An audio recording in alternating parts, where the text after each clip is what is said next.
Boy, we have some talent in this community, don't we?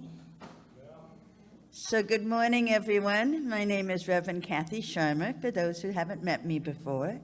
And it is my absolute delight to be here today. I've done a couple talks here in Livermore over the past year, but I was just made the staff minister here, so I'm quite honored. And a big thank you to the board, to the ecclesiastical team, to everyone here who had this faith in me to make this offer. I started coming here as a member about a year ago, last January. I just wanted spiritual community, just someplace that I could call home. And to be offered the actual staff minister position just touches me deeply. Thank you all. So my first talk, we get a topics from home office, and it's the senior minister's option to either take those topics or not. And this year, as you've heard from Harriet, she's taking the topics. Today is perfect for me. Go boldly. I've been a Star Trek fan since I was a child. Go boldly where no one has gone before. They actually say no man, but I non-genderize it, where no one has gone before. When we stop and think about boldly going, I think of kids, of children, like a 2-year-old, right? They see a butterfly, they're off, right? There is no stopping them. There's no fear, there's no hesitation, there's no caution. They boldly go. This is what I see as the message, is also coming back from some of the biblical quotes, be ye like little children. Grab that innocence, boldly go where you may not have gone before.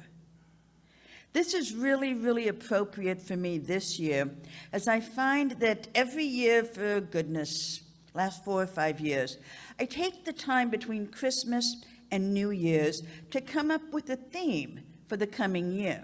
And instead of resolutions, which we know January 2nd, they're out the window, this just stays with me as something that becomes my focus. So my focus for 2022 is to be authentic with love.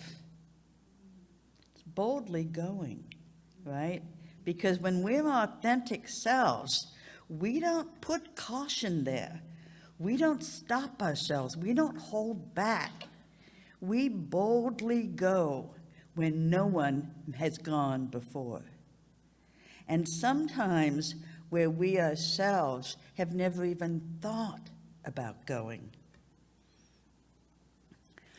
When we look at what we've been talking about for the month of April, it all kind of aligns to this boldly going, to the innocence, to be ye like little children.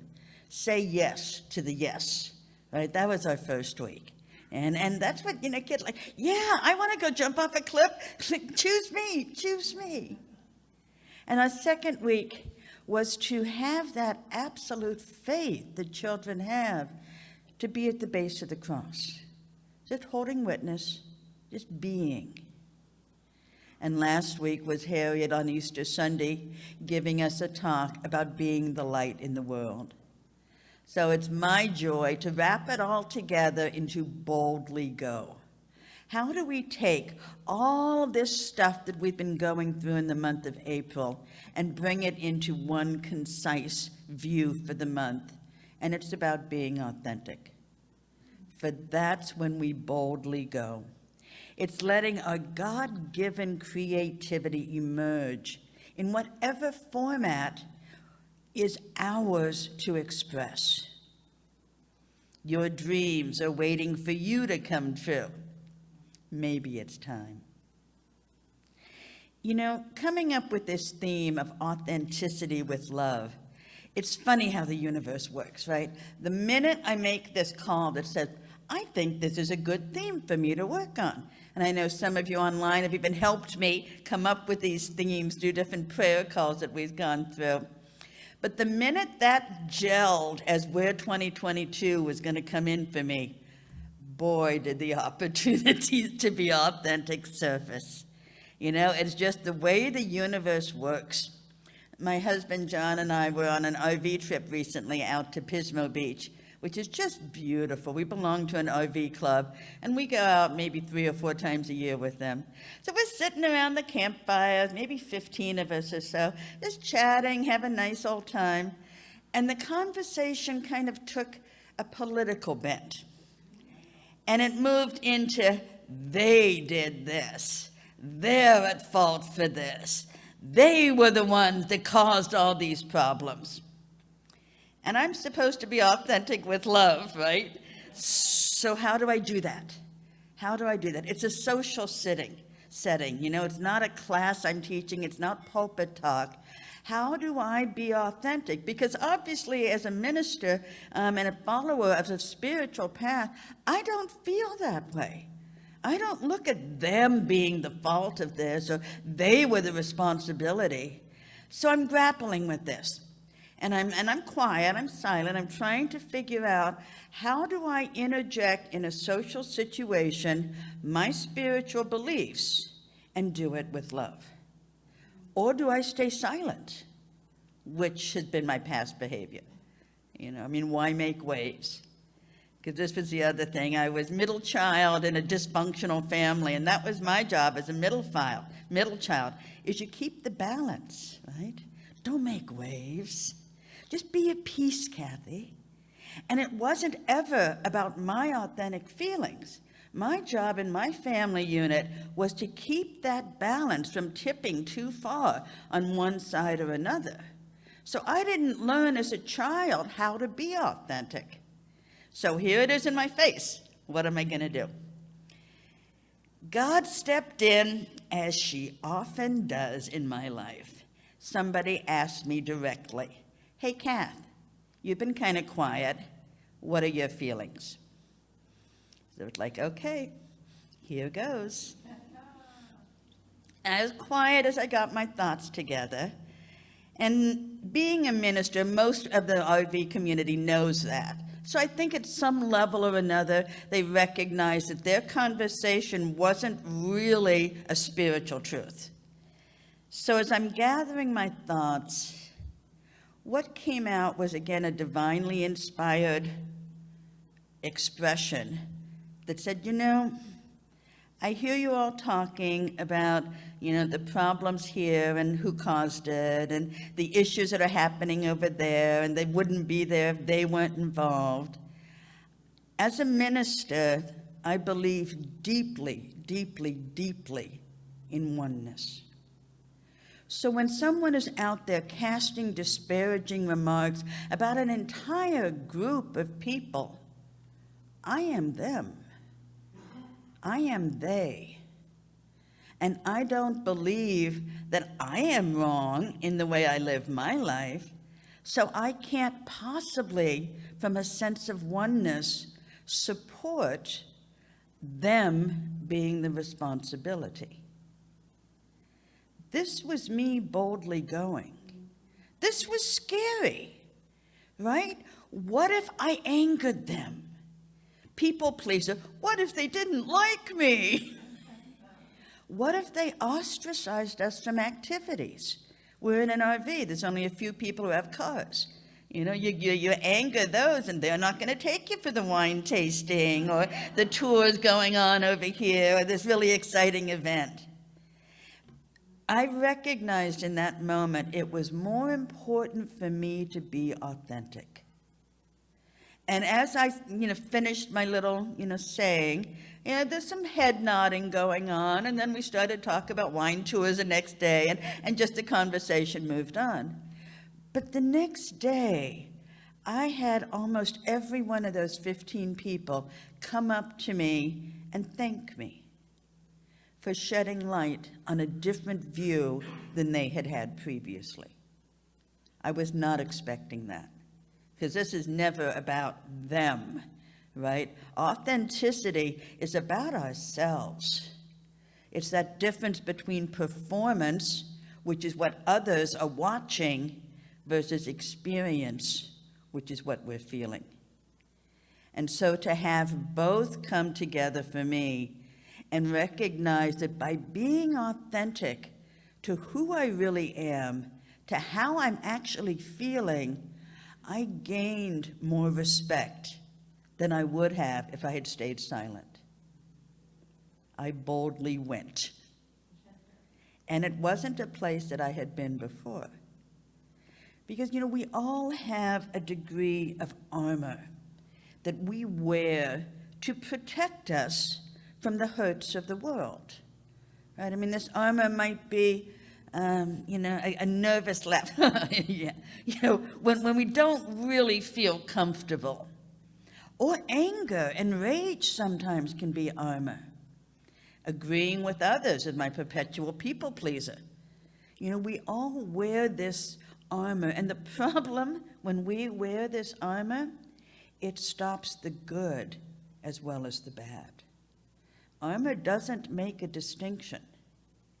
So to be authentic, to let that armor fall away, means we might get hurt, but it also means that we're going to experience more of the joy, the love, the creativity. The reading that we got today from Christine was so beautifully done. And if you remember the title, The Brave and the Brokenhearted.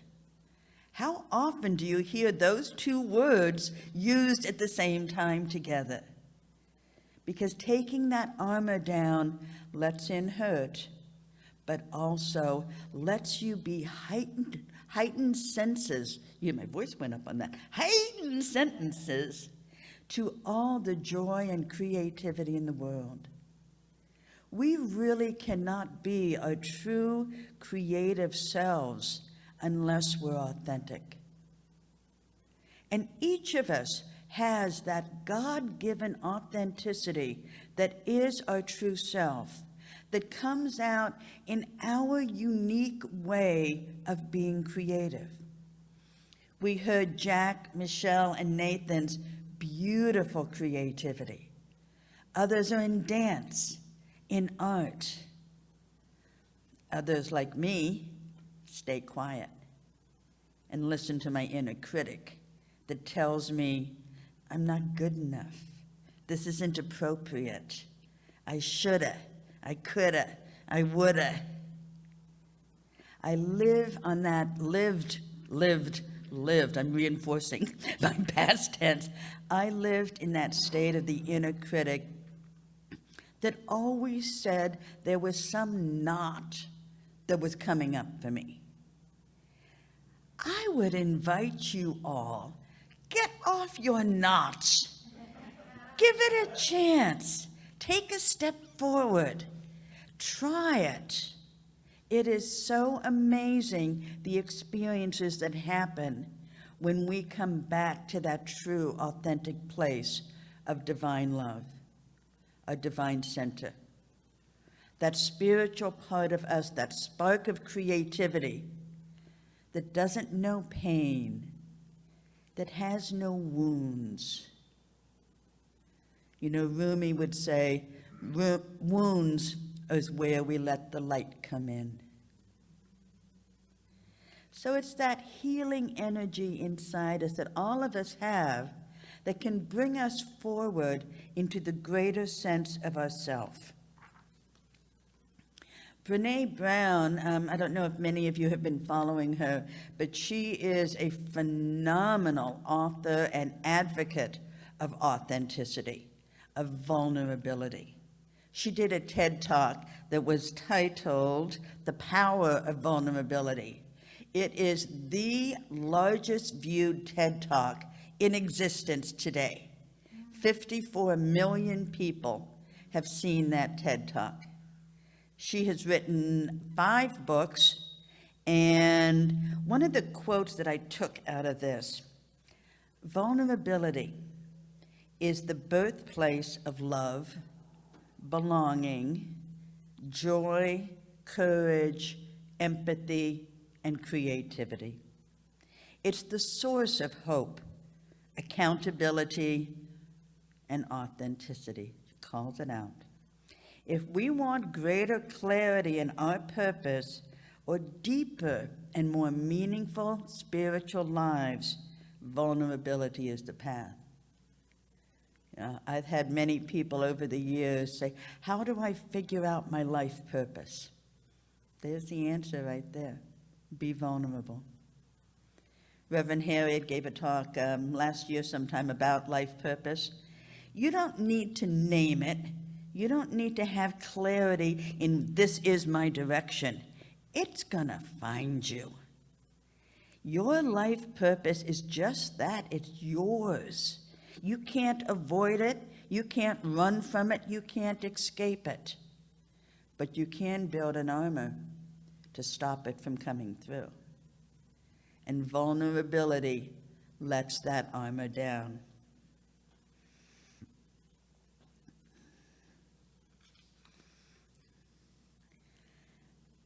There is also a large amount of victory that comes from being vulnerable. Certainly what I experienced in the RV club, that it was like, wow, I can do this. And they still, like Sally Field back in the day, they still like me. They really like me. Because that is important to most of us. I don't want to go out there alienating people. I'm in a social situation. This isn't the time for me to, to talk about the deeper spiritual connection, or is it? There's always time. There's always a place. It's always appropriate. There's something, too, about being vulnerable that puts all of us in a beginner state, right? It's like, I hadn't done that before. I didn't know how it was going to turn out. And in that beginner mind is when we can start to expand into something greater than we've ever been before. I've been a project manager in the IT world for 30 years. And when I started in with spiritual practices and became a practitioner about 8 years ago, my initial thought was, well, I'll have the management side of that stuff under control. Ha, yeah, ha, ha, ha, ha, ha. Oh, God does have a way of making jokes, doesn't she? I tried initially, very honestly, being a little vulnerable, I had a board member walk out of the board meeting and walk out of the being a board member and walk out of the center because I was too bossy. Well, that's what you do in the corporate world, right? It's like, here's what you need to do, here's when you need to do it, here's how you need to do it. And if you're not doing it that way, well, I'm going to go to HR, and I'm going to see if maybe I can get somebody else because you're not doing the job. Well, I'm going to talk to your boss and escalate to get your priorities shifted. That's not the way spiritual leadership works. We come from a deeper sense of self. And fortunately, I had a lovely, lovely mentor by the name of Reverend Abigail Scher, who's now up in Seattle.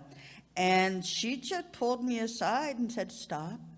Lovingly, just like that, stop, stop. This isn't the way we do things here. And it's like, oh, beginner status. And I had to be vulnerable. I had to appeal to that place within each and every volunteer that made them want to come and help out.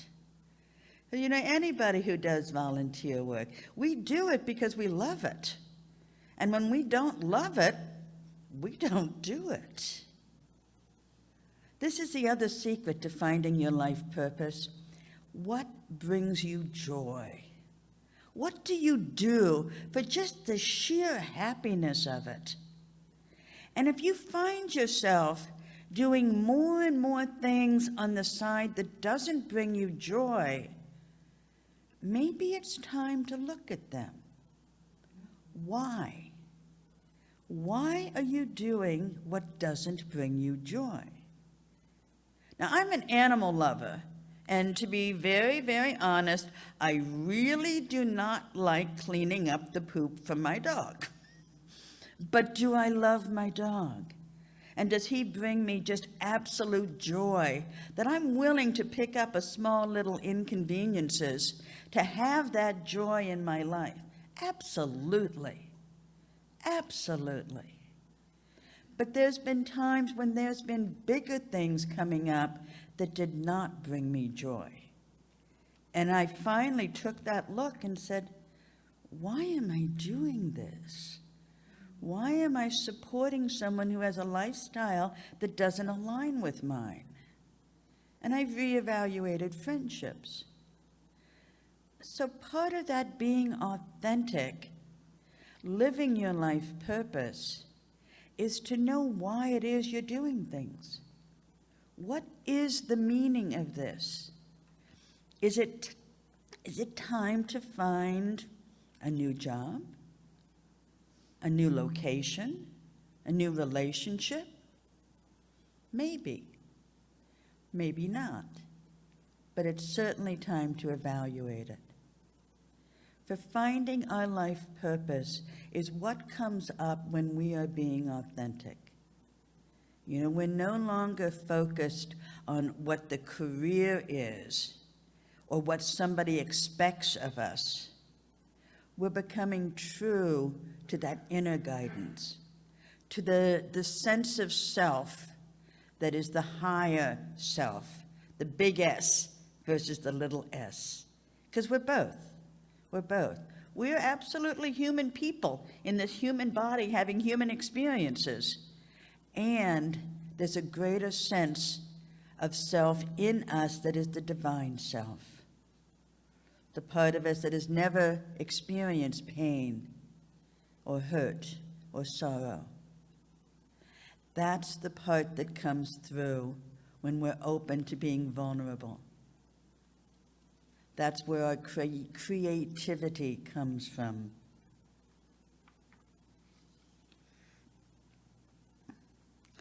So as we look at going boldly, it's not about performance and judging the quality of whether somebody did it right or not. It's the fact that they did it.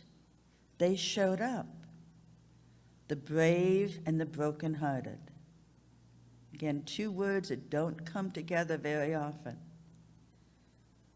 Brokenhearted is what may happen when you're open to vulnerability. Braveness is what comes out of the other side of that. When we look at purpose, it's also interesting to look at some of the stories that are out there of people who had phenomenal success for no other reason than following their hearts. There's a story about this scientist by the name of Dr. Temple Grandin. She is one of the top scientists in the humane livestock handling industry. PhD in animal science, professor at Colorado State University. She has authored 6 books. 2 of these became bestsellers. Wait for it. She's autistic. Now, who would have thought that someone with what society calls a disability could achieve such greatness in her life? She says that autism is just who she is. Not part of what defines her, just, I have blonde hair, I'm autistic. I'm left-handed. That was what it was to her. And it was that very aspect of her being that allowed her to interact with the animals, to see things that she would not maybe have seen otherwise. She's changed the entire way that livestock handling is handled. In an environment where many would have said that she was going to be dependent upon her parents for all of her life, or possibly live in a group home where other autistic people could function. That's not her story. All of us have a story that we may or may not be living now. These stories can be for our good and for our hurt, depending upon that armor. Have you let down your armor and opened to the authentic you that knows your life purpose? For at the end of the day, no one can define that life purpose for you. And it isn't about career. It isn't about livelihood. It isn't about job skills. At the end of the day, our life purpose is about love. Let us pray.